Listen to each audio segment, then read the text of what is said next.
This is ZNS Total Sports, brought to you by Fourth Terrace Diagnostic Center.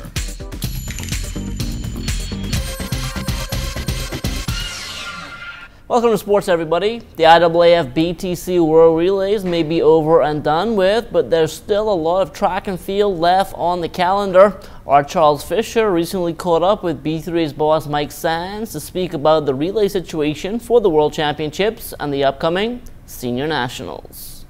B3's President Mike Sands feels we let a golden opportunity slip out our hands when only the men's 4x4 relay team was able to qualify for the World Championships later on this summer and the Rio 2016 Olympics. It's not a decision that Mike Sands likes to be in, where we have to be scrapping, or the executives for that matter, we have to be scrapping to determine how teams are going to be selected in terms of World Championships when it was at our doorsteps. And so I'm very disappointed, but notwithstanding, while we may be disappointed, we're not deterred. Now we are faced with a position where we have to find a few more meets within the deadline period, which I think is around August the 10th, to see if teams can qualify. It will be in the athletes' best interest to compete if they want a trip to Beijing and wear the Bahamian colors when the Senior Nationals are held next month. If an athlete qualifies in that event and they choose not to run that event at Nationals, and then another athlete comes along and meets the qualifying standard by running that event at the championships, then the athlete puts the administration and the executives at a position where we have to make a subjective decision whether or not that athlete who didn't compete should be in the event at the World Championship versus the athlete that also competed and met the qualifying standard. I think it is unfair for an athlete not to compete and then to be considered for an event. I mean, I always refer to the United States and other countries, but more so the United States. You either compete in the event and there's no question of consideration. The only exemption is injury.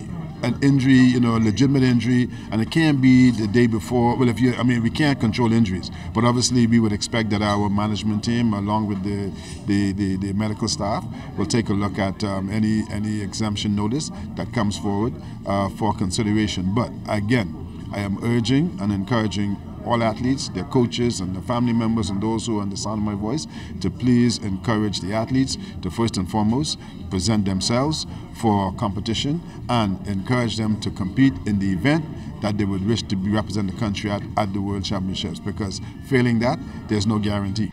Once again, the Nationals are set for June 26th and 27th at the Thomas A. Robinson Stadium. For ZNS Total Sports, I'm Charles Fisher. Thanks a lot, Charles. Still talking track and field, St. Anne's sprinter Keanu Pennerman has signed on to attend Purdue University next school year on a full scholarship. The standout sprinter and Carifta athlete joins the program, which is led by 2 Bahamian coaches and has several Bahamians already on the team.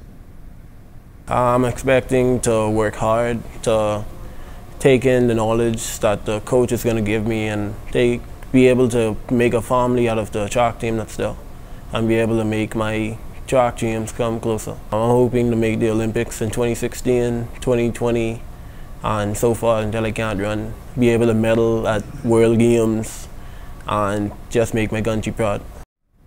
After taking over as president of the Bahamas Softball Federation over the weekend, Ted Miller has an agenda in place for his new slate, and they plan to get to work as soon as possible. We have bills we have to pay. We need finance to move the federation forward, and that's number one above all, because nothing else could happen without finances. Number 2 is probably getting all those family and associates, including Long Island, back on board, please. Definitely. It looks good for Exuma and Long Island coming back. We're talking to people on the ground there, and hopefully before the season over, they'll be up and running. Back in, well, if not full strength, near to their potential. We would like to host the ISF National Congress, and that's a big one. But I'm sure we have everything we need to pull it off. Along with the government, we could pull it off. But I don't see a truly international tournament right now. We're gonna do, for sure, some more local tournaments, because we need that to help us raise funds for the federation. Now, Miller spoke about bringing softball back to Long Island. Recently, we were able to catch up with Long Island's own Pedro Marcello to get his views on the state of the game on that island. I think softball could come back, but as for me, I finished with softball. I've had some discouraging stuff happen to Long Island team and also to the Long Island players. The only thing I involve myself with softball now is with the schools. I participate with the schools in teaching them the sport and trying to coach some of the teams. I got a bit disappointed because we went on two occasions we went to championship in the country. We played against Nassau both occasions in the championship. And then when you're talking about going away, you want to carry 2 players off the team. That just can't be fair, you know what I mean? I think you need to have a program in place where you could fairly, each association players could be fairly evaluated, so we could always take the best. And that's why our teams don't do well when we go away. I don't think we carry the best players.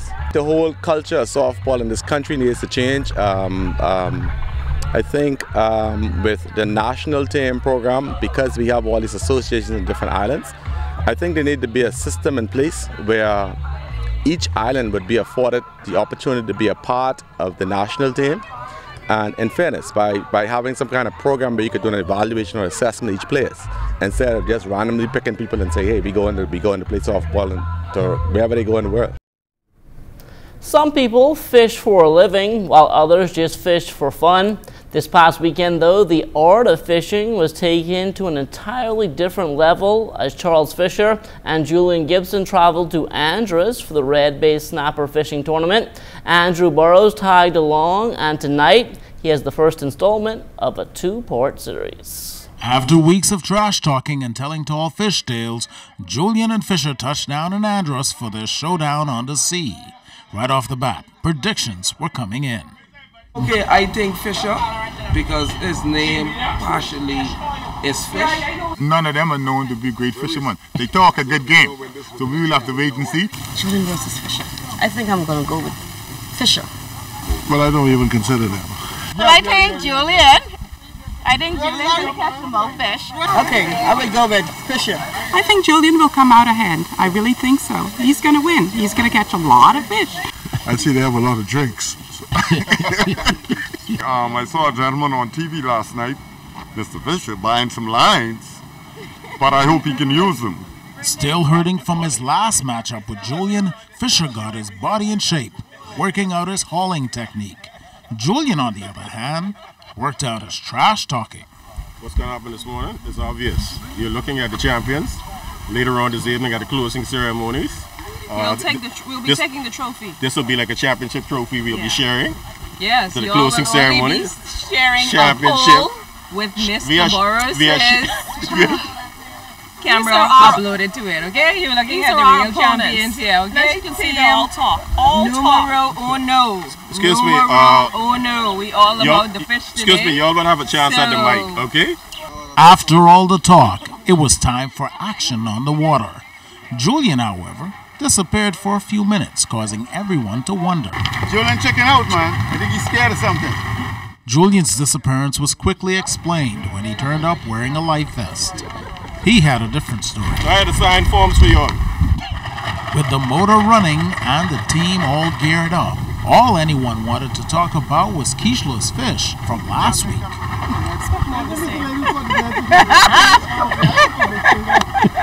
Are you that lady, Keishla? The boat captain is asking, is Keishla the lady that caught the dead fish? I don't know what you're talking about. Once on the open sea, Captain Larry Newton went full throttle, taking our teams to the sweet spot.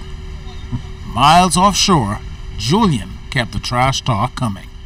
They come on you. Yeah, boy. Okay, boy, some people want me beat him, yeah? But when Larry found the drop and anchored up the 13-foot Boston Whaler, it was off and running. Everybody, the race begins. Find out who caught the first fish, why bananas on boats are a no-no, and fishers run-in with a dangerous predator in part 2 of Julian versus Fisher, fishing in Red Bay's Andros. I'm Andrew Burrows, ZNS Total Sports. Thanks a lot, Andrew, and you definitely want to tune in tomorrow for part 2. Well, the Whit Monday holiday weekend is fast approaching. You know what that means. It's regatta time again, and as Kelsey Johnson tells us, the ministry responsible for regattas has once again stepped up to do its part. With 2 regattas taking place this weekend in Mangrove Key and Barry Tarry, and a number of them still on the calendar for the year, the government of the Bahamas continues to make significant contributions to ensure that the hosting of the events are a success. I would like to personally extend our gratitude for the extension you have afforded us financially. We have gotten the check, and I must say it's not as much as we would like to have, but we would make it work. The regatta is all go, all systems go. We already have 10 boats in Mangrove Key sitting. We have remainder 5 leaving on the Captain Moxie tonight. The Mangrove Key Regatta received $5,500 for their event. Both regattas are C-class and will start on Friday. As for the Mangrove Key Regatta, the ocean race will get on the way at 10 a.m. Here's the route the more than 10 sloops will take. That starts from Little Harbor, and we sail around halfway around the island at the park. We intend to have another series race on that Friday, another series race Saturday, and the grand series finale on Sunday. The next regatta on the calendar is Long Island, taking place during the Labor Day weekend. Kelsey Johnson, ZNS Total Sports. Thanks a lot, Kelsey. Now, while regattas will dominate the Family Island sports schedule over the Whit Monday holiday weekend, cricket will take center stage here in the capital. On Sunday and Monday at Windsor Park, the Guyana Bahamas Association will host a 4-team T20 tournament featuring Guyana, the Bahamas, Jamaica, and the rest of the world. And organizers, they are once again grateful to their title sponsor. After we have played for a number of years, we needed more sponsorship, and I approached Nagico, and after several approaches I was managed to influence them to sponsor the cricket, so that this is the 2nd year of Nagico sponsoring our cricket, and we are very proud, very proud to have Nagico as part of this cricketing and as part of cricket in the Bahamas as a whole. And that will do it for sports. Stay tuned, the Bahamas Tonight comes back after the break.